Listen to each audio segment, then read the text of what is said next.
The man by the pool. It was a scorching summer afternoon, the kind where the sun seemed to hang lazily in the sky, casting golden rays over the shimmering surface of the backyard pool. Jason and his two best friends, Emma and Ryan, were splashing around, laughing, and enjoying the carefree bliss of their summer break.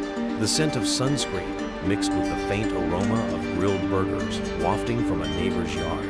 The pool was their sanctuary, a safe haven from the monotony of suburban life. But as the sun began to dip below the horizon, painting the sky with hues of pink and orange, an unsettling feeling crept over Jason. He couldn't quite explain it, but the laughter seemed to echo strangely in the quiet, as if the neighborhood itself was holding its breath. The stranger appears. As Jason leaned against the pool ladder, his gaze drifted toward the fence lining the backyard.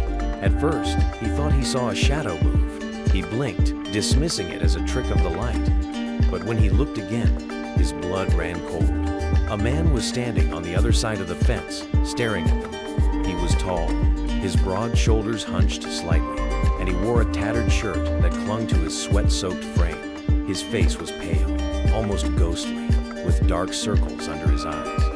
But it was his expression that made Jason's stomach churn. A crooked smile stretched across his lips, and his eyes burned with an unsettling intensity. "Hey," Jason shouted, his voice trembling slightly. "Can we help you?" The man didn't answer. Instead, he tilted his head, his grin widening, as if he found Jason's reaction amusing. Emma and Ryan followed Jason's gaze, their laughter dying instantly. "Who is that?" Emma whispered, her voice barely. "I don't know," Jason replied, his pulse quickened. The first sign of Ryan, always the bold one, climbed out of the pool and marched toward the fence. "Hey, buddy, you lost or something?" he called. The man didn't move. He stood perfectly still, like a statue, his smile never faltering. Ryan hesitated, unnerved by the man's silence.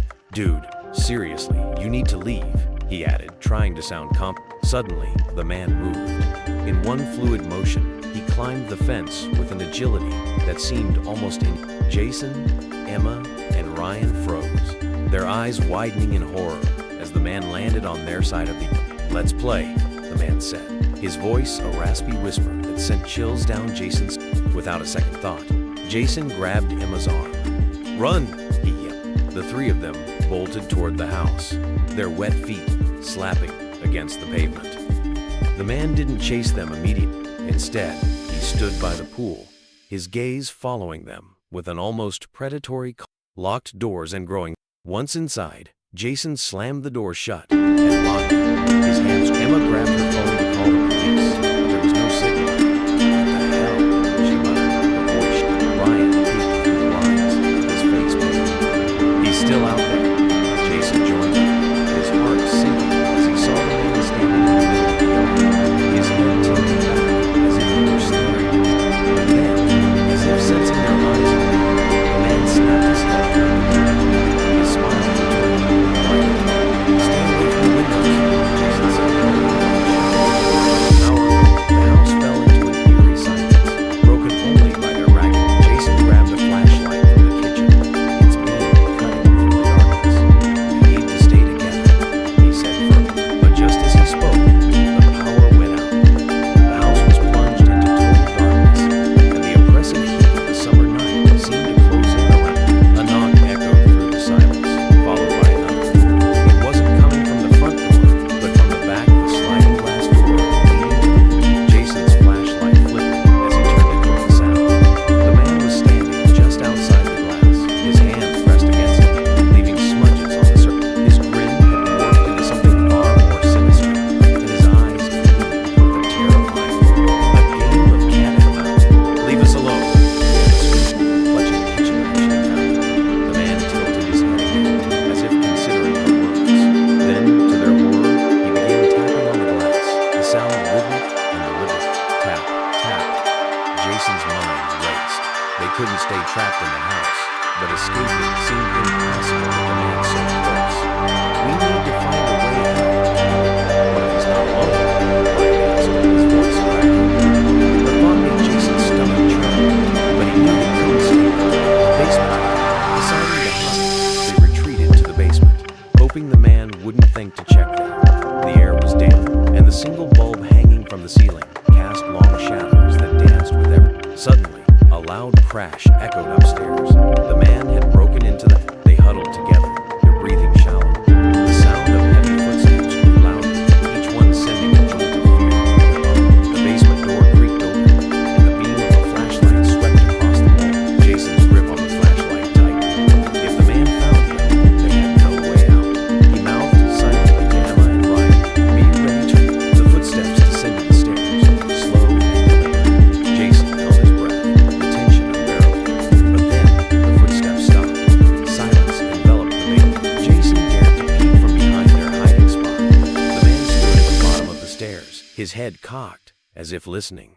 But he didn't move. After a long, agonizing moment, he turned and walked. The final confrontation. Jason knew they couldn't wait any longer. We have to leave now. Using the basement's small window, they crawled out one by one. The yard was empty, but the man couldn't go. They sprinted toward the street, their adrenaline propelling them. As they reached the edge of the yard, the man appeared from the shadows. Going somewhere? He asked, his voice trembling. Jason turned to face him, his fear raised by a surge of determination. He grabbed a heavy branch from the ground and swung it forward. The man dodged, but the distraction was enough for Emma and Ryan to run. Jason shouted, his voice breaking. The man lunged at him, but Jason managed to strike him with the branch, knocking him off balance. Jason didn't wait to see if he got back. He sprinted toward the nearest house, pounding on the door until a light flickered on inside. The aftermath. The police arrived minutes later, but by then, the man was gone. They searched the area but found no trace of him. Jason, Emma, and Ryan were shaken but unharmed. Over the following weeks, Jason couldn't shake the feeling of being watched. Every creak in the house, every shadow in the corner, reminded him that the police assured him they were investigating, but no arrest. And then, one night, Jason received a text from an unknown number. It was a single sentence. "I'll see you by the